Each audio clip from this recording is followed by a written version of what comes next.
नमस्कार दोस्तों। अगर आप उत्तराखंड राज्य से बिलोंग करते हैं तो आपके लिए बहुत बड़ी खुशखबरी है, क्योंकि उत्तराखंड अधीनस्थ सेवा चयन आयोग के द्वारा लेखपाल और पटवारी के लिए कुछ रिक्तियां जारी कर दी गई हैं। तो यहाँ पर ये जो दोनों पोस्ट हैं वो समूह ग के अंतर्गत आते हैं और इन्हें राजस्व उप निरीक्षक के नाम से भी जाना जाता है। तो पटवारी के लिए कुल 366 पद हैं और लेखपाल के लिए कुल 147 पद हैं। तो दोनों को अगर हम ऐड कर देंगे तो 513 रिक्त पदों के लिए नोटिफिकेशन जारी किया गया है। यहाँ पर आपको ध्यान रखना है, ये ऑफिशियल वेबसाइट जहाँ पर जाके आप इसे अप्लाई कर सकते हैं। एंड अगर आपको कोई प्रॉब्लम आती है तो इस ईमेल आईडी पर भी आप संपर्क कर सकते हैं। यहाँ पर फ़ोन नंबर भी दिया हुआ है, आप उसको भी यूज़ कर सकते हैं। ठीक है, इसे आप 22 जून 2021 से अप्लाई कर सकते हैं और 5 अगस्त 2021 इसकी लास्ट डेट है और नवंबर 2021 के मध्य इसका एग्ज़ाम कराने का लगभग फैसला किया गया है। ये फिक्स डेट नहीं है, ये बढ़ भी सकती है और इसी डेट पर भी हो सकता है। बात करें अगर ऐसे अप्लाई करने के लिए तो आपको जाना पड़ेगा इसके ऑफिशियल वेबसाइट पर और सबसे पहले आपको OTR फॉर्म अप्लाई करना पड़ेगा। OTR को हम वन टाइम रजिस्ट्रेशन कहते हैं।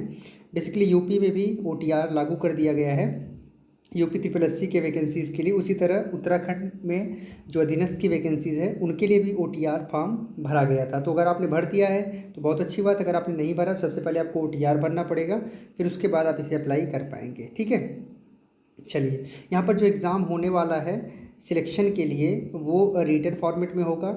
ठीक है, जो आपके क्वेश्चन होंगे ऑब्जेक्टिव टाइप के होंगे एंड एग्ज़ाम ऑफलाइन होगा या फिर ऑनलाइन होगा, अभी ये निर्धारित नहीं है। ठीक है, ऑफलाइन भी हो सकता है और ऑनलाइन भी हो सकता है, अभी इसकी सूचना नहीं मिली है। अगर बात करें सबसे पहले पद की, राजस्व उप निरीक्षक पटवारी, तो कुल 366 पद है और ज़िले के वाइज यहाँ पर पोस्ट हैं, आप यहाँ पर देख सकते हैं डिटेल में।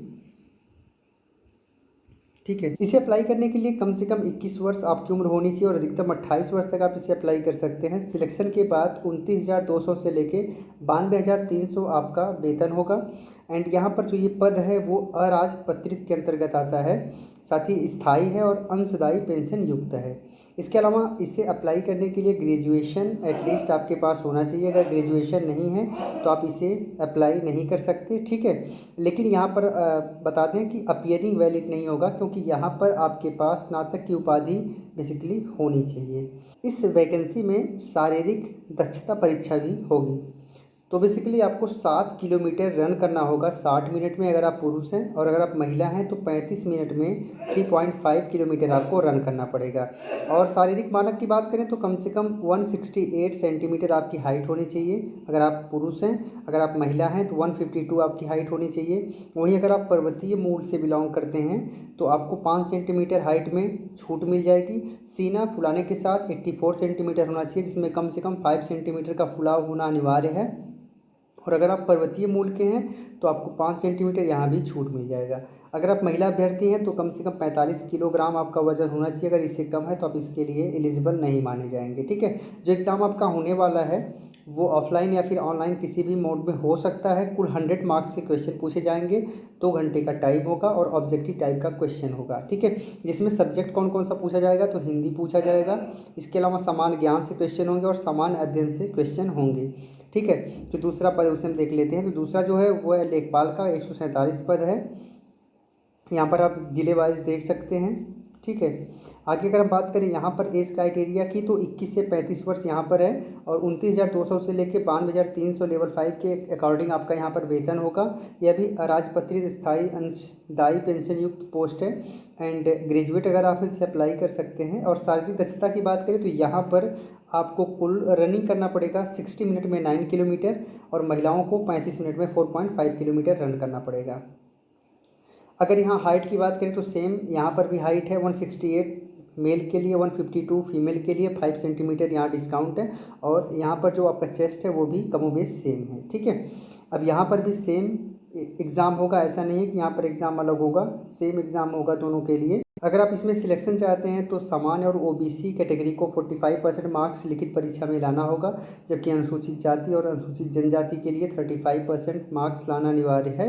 और अगर इतना नहीं आता है तो आप इस एग्ज़ाम में अनएलिजिबल माने जाएंगे। इसके अलावा अगर आप कोई क्वेश्चन सही करते हो तो आपको 1 अंक मिलेगा और अगर आप कोई क्वेश्चन गलत करोगे तो 1/4 यहाँ नेगेटिव मार्किंग है, यानी 0.25 मार्क्स आपका काट लिया जाएगा। ठीक है, तो ये भी चीज़ें ध्यान रखनी है। एक इंपॉर्टेंट प्रश्न ये है कि क्या उत्तराखंड के बाहर वाले इसे अप्लाई कर सकते हैं कि नहीं। तो उत्तराखंड के बाहर वाले इसे अप्लाई कर सकते हैं अगर उनका 10th या फिर 12th उत्तराखंड में हुआ हो। तो अगर आप 10 या फिर 12 उत्तराखंड के किसी स्कूल से किए हुए हैं, उत्तराखंड बोर्ड से किए हुए हैं, तो आप इसके लिए एलिजिबल हैं, अदरवाइज आप इसके लिए एलिजिबल नहीं माने जाएंगे। ठीक है, तो लगभग चीज़ें क्लियर हमने कर ली हैं। यहाँ पर कुछ एप्लीकेशन फ़ीस भी आपको पे करना पड़ेगा, जैसे कि अगर आप जनरल हैं या फिर उत्तराखंड के ओबीसी हैं तो 300 रुपये है।